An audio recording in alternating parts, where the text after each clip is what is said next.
안녕하세요. 정보가 세상을 바꾼다의 인포뱅크입니다. 이번에 전해드릴 내용은 위안화 달러 대체 웃기는 소리 장기 무역 적자 감내하면 가능할 듯에 대해서 한번 알아보도록 하겠습니다.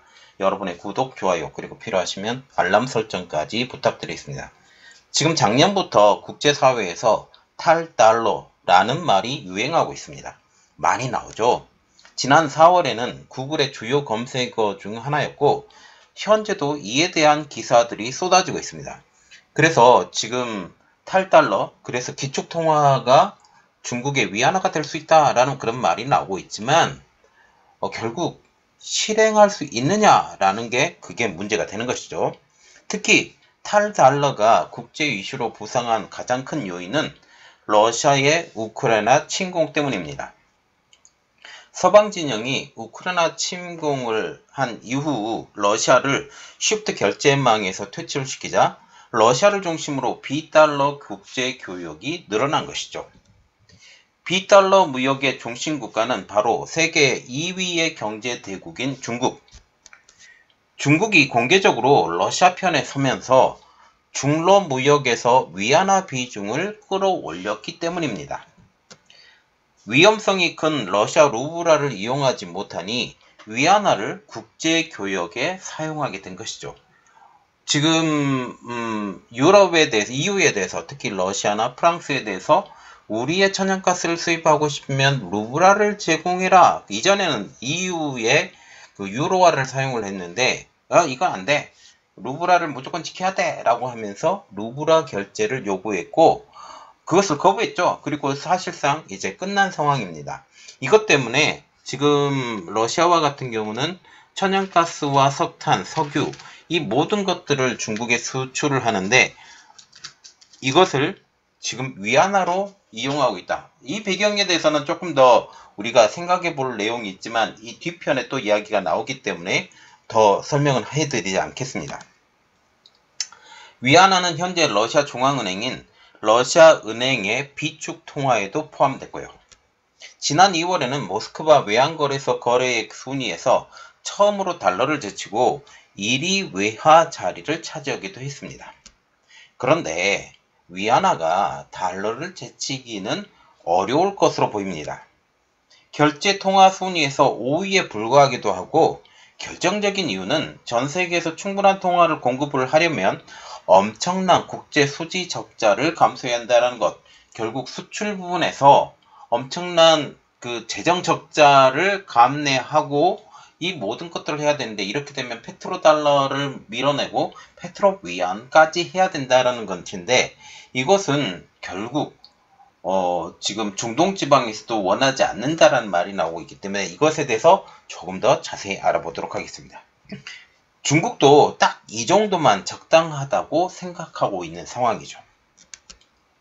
자, 그래서 이번에 알아볼 내용은 위안화 달러 대체 웃기는 소리 장기 무역 적자 감내하면 가능입니다. 자, 지금 세계중앙은행의 외환 보유 비중을 보면 미국의 달러가 가장 높은 58.36%, 유로가 20.47%, 일본의 엔, 영국의 파운드, 중국의 위안 2.69%밖에 되지 않는 상황이죠. 지금 2022년 4분기 기준이니까 얼마 되지 않은 상황이기 때문에 이 퍼센티지는 거의 차이가 없을 것이다 라고 보시면 됩니다.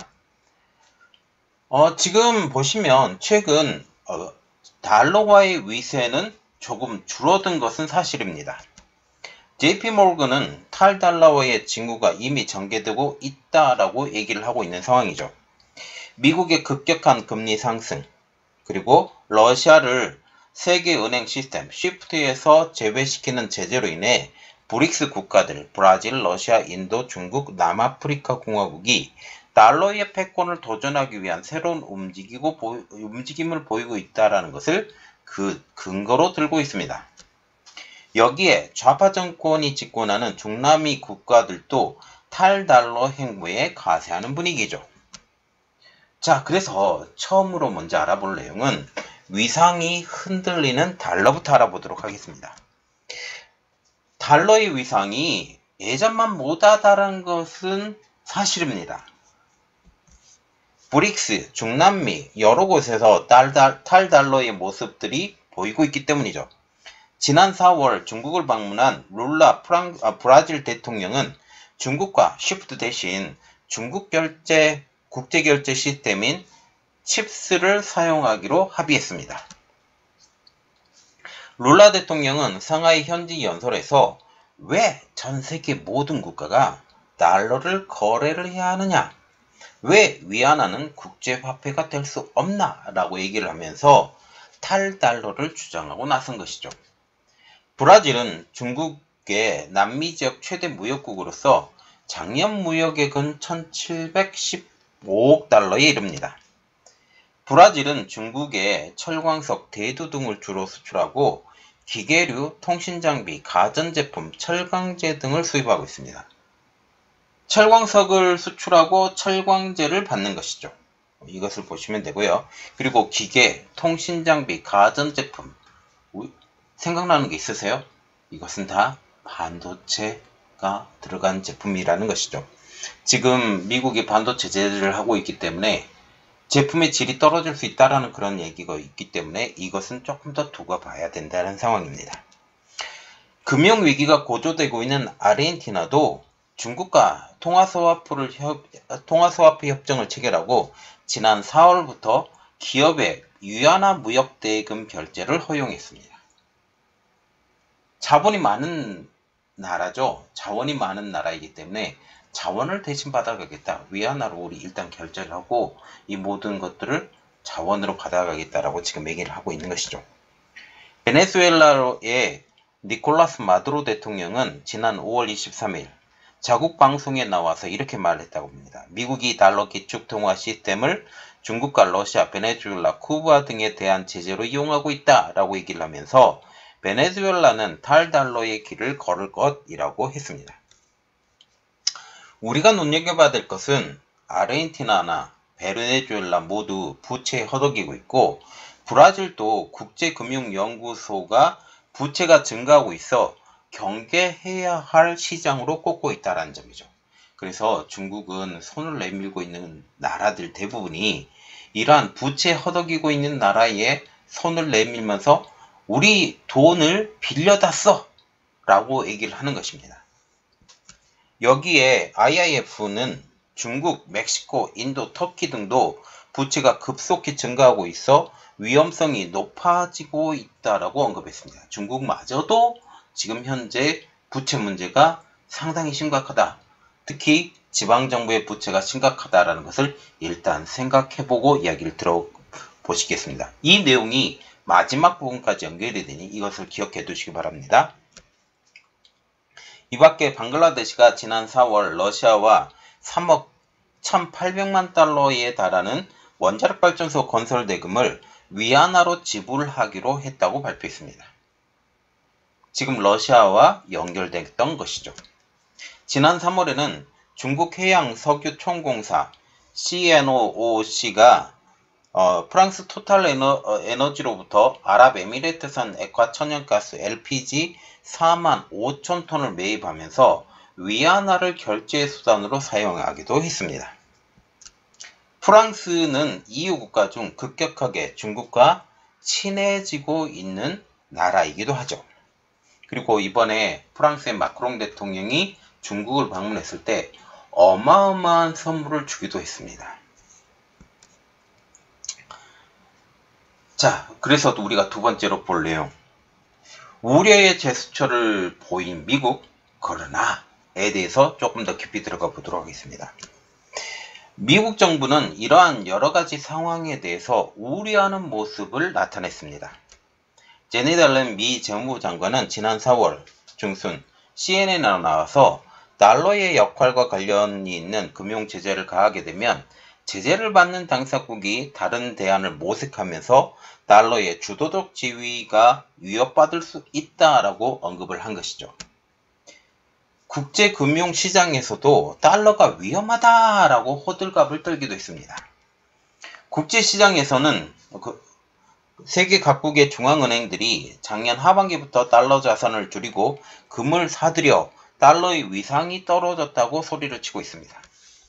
작년 세계 각국 중앙은행이 사들인 금은 총 1136톤으로 사상 최고치를 기록했고 올해 1분기에도 228톤의 금을 매입했습니다. 국제통화기금이 지난 3월 말 발표한 자료에 따르면 작년 4분기 기준 세계 중앙은행 외환 보유액 중 달러가 차지하는 비중은 58.36%. 이 수치는 1995년 이후 가장 낮은 수치입니다.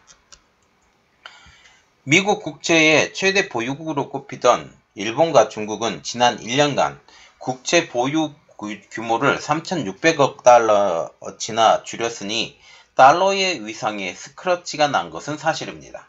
그런데 중국이 다시 달러의 채권을 사기 시작했다는 거죠. 이 내용도 다시 후에 이야기를 해드리겠습니다. 전반적인 상황을 보면 당장이라도 달러 패권에 큰 균열이 생긴 것처럼 보입니다. 하지만 실상은 그리 녹록지 않다라는 점이죠.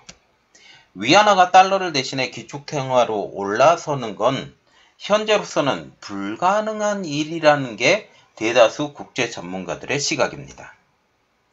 은행업계의 호들갑에 흔들려서는 안 되고 우리나라가 지금 발표하고 있는 내용, 특히 지금 기축통화로 지금 위안화가 사용이 될 것이다. 위상이 올라갔다. 이 이야기는 믿지 마세요. 그러면 우리가 생각을 해야 되는 게 위안화가 왜 기축통화가 될 수 없을까에 대해서 알아보도록 하겠습니다. 그 이유는 의외로 간단합니다. 첫 번째로 낮은 위안화의 결제 비중, 그리고 여기에 조금 더 덧붙인다면 지금 환율 자체가 국가에서 제재하는 이러한 것들이 있어요. 이 내용도 조금 더 붙여드릴게요. 그리고 두 번째, 장기 무역 적자를 감수해야만 하는 상황. 세계 각국에 위안화가 널리 퍼져야 되는데 이 위안화를 갖고 있는 나라들이 그렇게 많지 않다라는 거죠.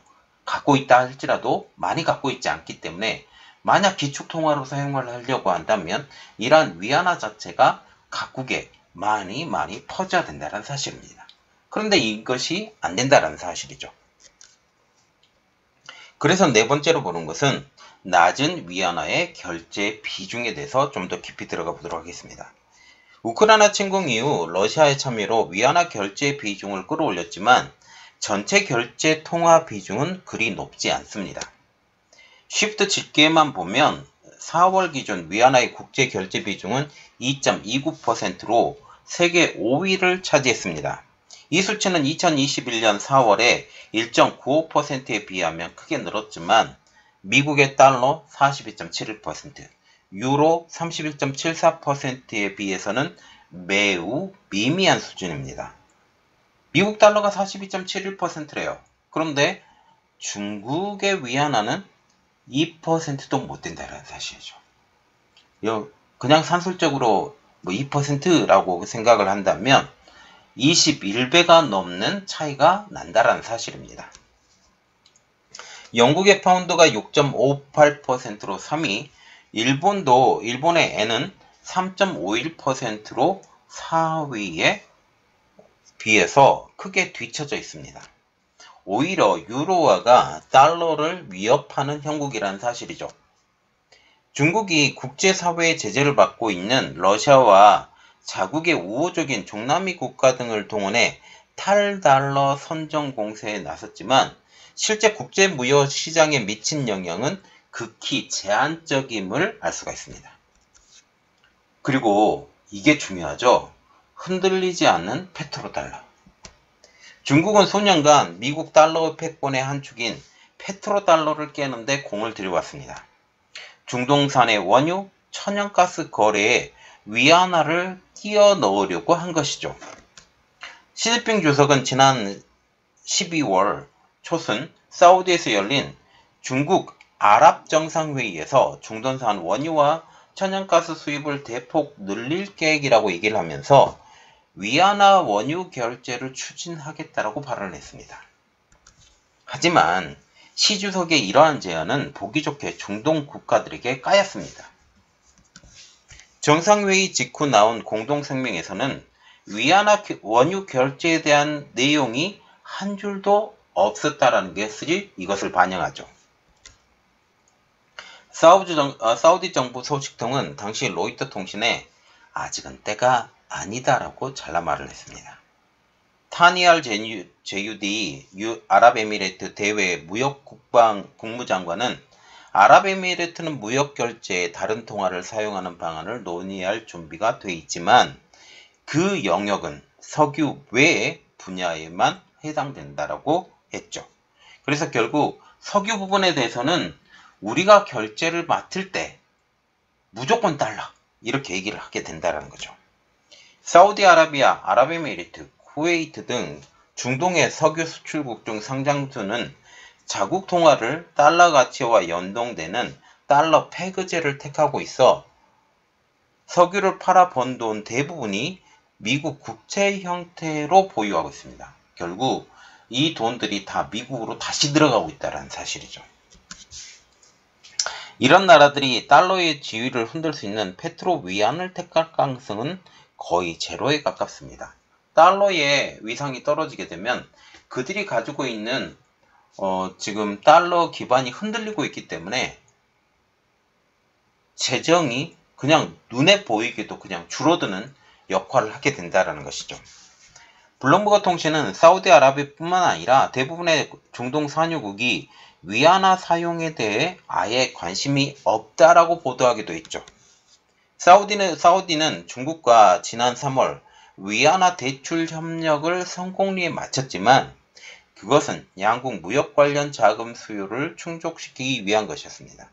대출을 해줬다라는 거죠.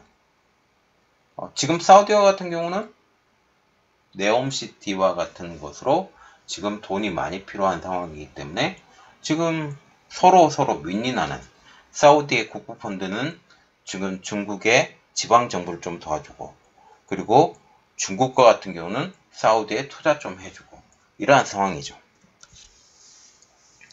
그리고 조금 더 깊이 알아볼 내용은 효율이 떨어지는 위안화입니다. 위안화가 최근 무역통화로 비중을 넓혀가고는 있지만 국제 결제 통화로서 결격 사유가 상당히 많은 통화입니다. 위안화가 대중적이지 않다라는 거죠. 무역통화로서 각국의 수용 정도가 떨어지고 환급성도 지금 미국의 달러, 유로, 파운드, 일본의 엔화에 비해서 낮습니다. 또한 위안화의 경우 중국 정부가 환율 결정에 직접 개입하는 등 환율 결제 시스템도 투명하지 않죠. 중국의 위안화의 환율 시스템은 관리 변동 환율제를 사용하고 있습니다. 이는 환율의 결정을 외환시장의 소급에만 전적으로 의존하지 않고 중앙은행인 인민은행이 외환시장에 직간접적으로 개입해서 환율을 조정하는 것이죠. 지금 중국의 인민은행과 같은 경우는 매일매일 기준 환율을 발표합니다. 이 기준 환율에서 플러스 마이너스 얼마 정도만 여유를 두고 이렇게 얘기를 해서 이 상황이 결국 불투명하다는 사실이죠. 고정 환율 제도인 페그제와 완전 변동 환율 제도의 중간 정도의 성격을 띠고 있습니다. 또한 중국은 제조 강국이긴 하지만 금융산업 부분에서는 낙후된 것으로 평가받고 있죠. 국제 결제 통화로서 금리나 환율, 주가 등 시세 변동에 따른 위험을 대비할 수 있는 다양한 파생 상품도 제대로 갖추어지지 않고 있습니다. 왜 그러냐면 중국의 환율 제도가 중앙 집권적이기 때문이죠. 홍콩의 영자지인 아시아타임즈는 4월 22일자 보도에 따르면 러시아은행은 4월 초 발표한 보고서에서 위안화는 무역 상대방의 수용도가 낮고 환율도 안정되어 있지 않아 러시아 수출입업자들이 통화 리스크에 노출되어 있다라고 얘기를 하면서 위험을 해치할 수 있는 충분한 파생 상품이 없는 것도 문제라고 지적을 했습니다. 그래서 러시아조차 손절하는 위안화입니다. 이러한 여러가지 문제로 인해 러시아 은행들은 연초부터 위안화를 계속 처분하고 있습니다. 4월 10일에도 3억 2천만 위안, 한국 돈으로 4,660만 달러를 서방통화와 교환했다고 아시아타임즈는 보도를 했죠. 러시아는 원유 및 에너지 대금을 위안화로는 거래를 하고 있지만 결국 위안화를 달러화와 교환하는 용도로 사용하고 있는 것이죠. 드미트리 롤린 러시아 중앙은행 제1부총재는 기자회견에서 위안화가 모스크바 외환거래소의 최대 거래 외화이고 중국은 러시아의 가장 큰 무역 상대국이긴 하지만 중국 중앙은행은 위안화가 대거 해외에 유통되는 걸 원하지 않는다라고 얘기를 하면서 러시아 기업과 개인들이 위안화 현금을 충분히 보유하도록 허용하고 있지 않다라고 했습니다. 결국 위안화를 갖고 있는 사람들은 지금 중앙은행이나 일반 은행조차 이 미국의 달러로 지금 교환하고 있는 상황이죠. 그리고 이게 제일 중요한 내용인데요. 무역 적자 감소해야 갈 수 있는 기축통화의 길입니다. 위안화의 기축통화로 가는 길은 먼 것으로 평가를 받고 있습니다. 기축통화가 되려면 다른 나라 화폐와 손쉽게 교환할 수 있는 황금성을 지금 갖추어야 합니다. 여기에 환율도 지금처럼 국가가 개입해서는 안 되죠. 즉 시장 논리에 의해 결정될 수 있어야 한다는 얘기입니다. 기축통화가 되기 위해서는 또한 장기간 엄청난 무역 적자를 감수해야 된다는 점도 중국의 부담이죠. 이를 통해 위안화가 세계 곳곳에 풀려야 된다는 점입니다. 미국의 경우 1976년 이후 50년 가까이 무역 적자를 내면서 엄청난 적자를 전 세계 각국으로 보냈습니다. 달러를. 자오젠 시징 연구원 원장은 중국 언론 기고문에서 패권 화폐가 되려면 엄청난 비용을 투입하고 큰 위험을 감수해야 된다라고 얘기를 하면서 전 세계에 충분한 통화를 공급하려면 갈수록 엄청난 국제 수지 적자를 보게 되는 트리핀 딜레마에 직면하게 될 것이라고 썼습니다. 그가 말하는 트리핀 딜레마란 브레튼 우주 체제하에서 기축통화국인 미국이 직면했던 난제이죠.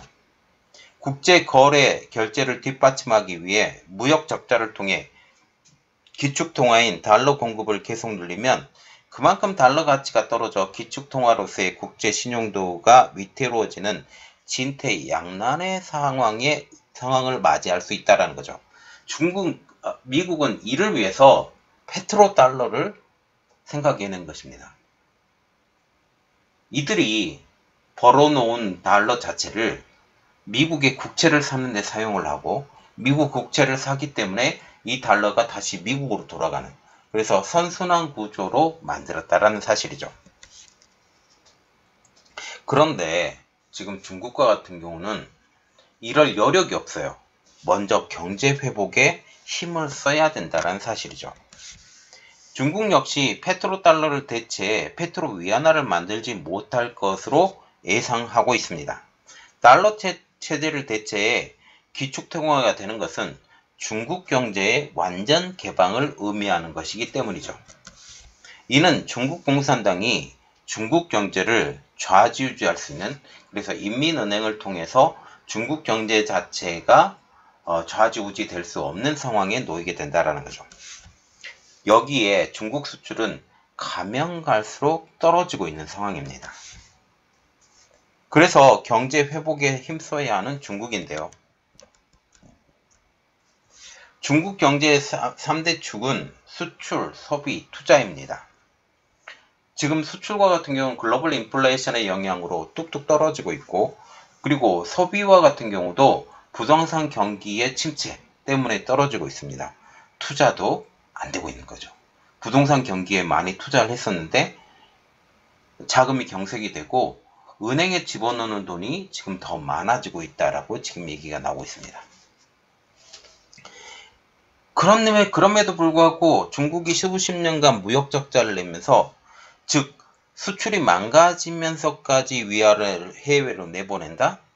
이것은 중국 스스로 감당할 수 없는 과제라는 것이죠. 중국이 우크라이나 전쟁이라는 일시적인 상황을 이용해 러시아, 브라질 등 자원대국과 위안화 결제를 노리고 있지만 이는 사실상 물물 교환에 불과하다는 것이죠. 위안화를 받고 그 나라들이 위안화를 받고 이 위안화의 대체품으로 물건을 보내는 이러한 상황이 되는 것입니다. 석유와 천연가스, 철광석, 대두 등을 중국에 수출하고 석유, 천연가스와 같은 경우는 러시아, 그리고 철광석, 대두와 같은 경우는 브라질이죠. 그 대가로 중국산 공산품을 수입하는 것으로 위안화가 결제통화로서의 큰 의미를 발휘할 여지가 없다라는 점이죠. 중국도 이 상황을 모를 리는 없습니다. 중국은 지난해 하반기부터 7개월 연속으로 미국 국채 보유 규모를 줄여왔지만 올 3월에는 다시 205억 달러를 늘려 중국의 미 국채 보유액은 8,693억 달러가 됐습니다. 지난해 5월 17일에는 달러 대비 위안화 환율이 1달러에 7위안 이상으로 올라가기로 했죠. 1달러 대 7위안이 깨진 것은 작년 12월 이후 6개월 만의 일입니다. 코로나 해제 이후 더딘 경기 회복이 주 원인이 되었죠. 현재 중국은 수출도, 수입도, 내수도 모두 망가진 상황입니다. 여기에 미래까지 어둡고 또한 청년 실업률까지 늘어가고 있는 상황이죠.